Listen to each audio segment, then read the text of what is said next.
Bonjour à tous et bienvenue dans ce nouvel épisode d'une série de 6 épisodes où j'analyse les raisons de la faillite des entreprises. La semaine dernière, nous avons vu les problèmes liés à la trésorerie. Je mettrai le lien de cet épisode en description de la vidéo. Et cette semaine, nous allons voir les problèmes d'organisation et d'opérationnel qui peuvent aussi entraîner la faillite de votre entreprise. Comme je dis souvent, quand on a un problème dans une entreprise, même s'il est évident pour les autres, on ne le voit pas forcément soi-même. Avez-vous déjà remarqué qu'il nous était plus facile de remarquer ce qui n'allait pas chez les autres que chez nous-mêmes? Moi, je suis assez doué pour ça. En fait, je vois plus facilement les problèmes des autres que les miens.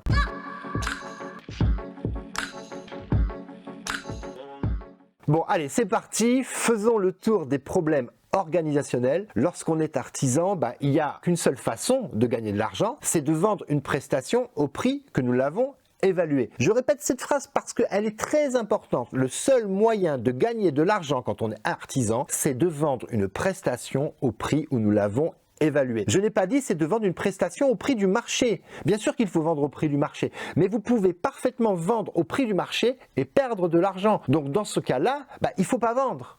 Et si vous décidez de vendre quand même, il vous faudra produire cet ouvrage dans un temps suffisamment court afin de gagner de l'argent. Pour ça, il faut être extrêmement compétent et très bien organisé car la qualité ne doit pas en pâtir évidemment. L'organisation d'une entreprise découle d'un processus. Le plus célèbre, je parle dans les entreprises de bâtiment, qui est le processus qui s'appelle « On a toujours fait comme ça ». Vous le connaissez celui-là. Moi, je le connais que trop bien.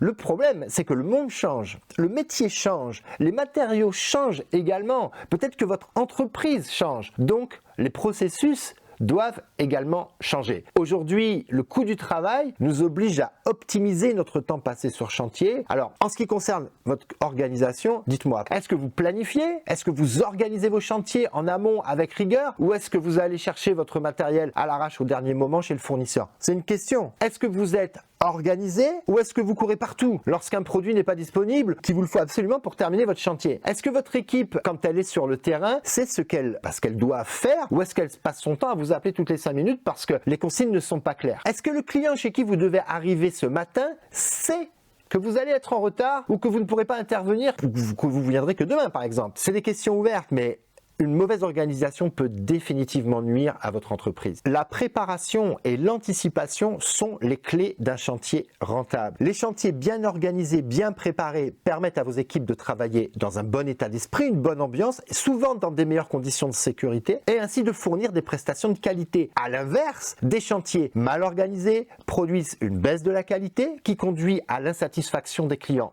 Vos équipes se démotivent, certains, parfois les meilleurs, quittent l'entreprise. Vous perdez clairement en productivité et donc en rentabilité. Vous êtes face à l'impossibilité de vous aligner sur les tarifs de vos concurrents qui eux sont bien mieux organisés que vous. Si je vous dis cela avec autant de clarté et de limpidité, c'est tout simplement que c'est une phase que j'ai connue. Et oui, quand j'ai dû faire face à la croissance importante et rapide de mon entreprise. La seule solution que j'ai trouvée pour pallier à ce problème a été une remise en question complète de ma petite personne. Il m'a fallu un temps infini pour m'apercevoir que c'était moi le problème. Je voyais tellement que les problèmes de l'entreprise pouvaient venir que des autres. Je voyais bien que c'est les autres qui déconnaient. Moi, j'allais bien. Il m'a fallu d'abord accepter que si personne ne faisait les choses correctement, c'était de ma faute. Il m'a fallu réfléchir à une nouvelle organisation collectivement.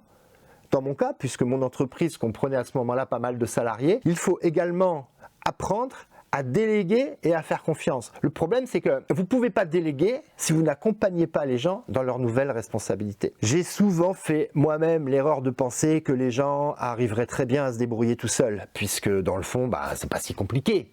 C'est pas si compliqué que ça. Grave erreur. Vous devez accompagner les gens. Je sais, c'est pénible. Vérifier qu'ils ont compris, contrôler ce qu'ils ont fait et les accompagner encore. Mettre en place une organisation qui fonctionne mieux est un cercle vertueux qui pousse chacun à se dépasser afin d'atteindre un objectif commun.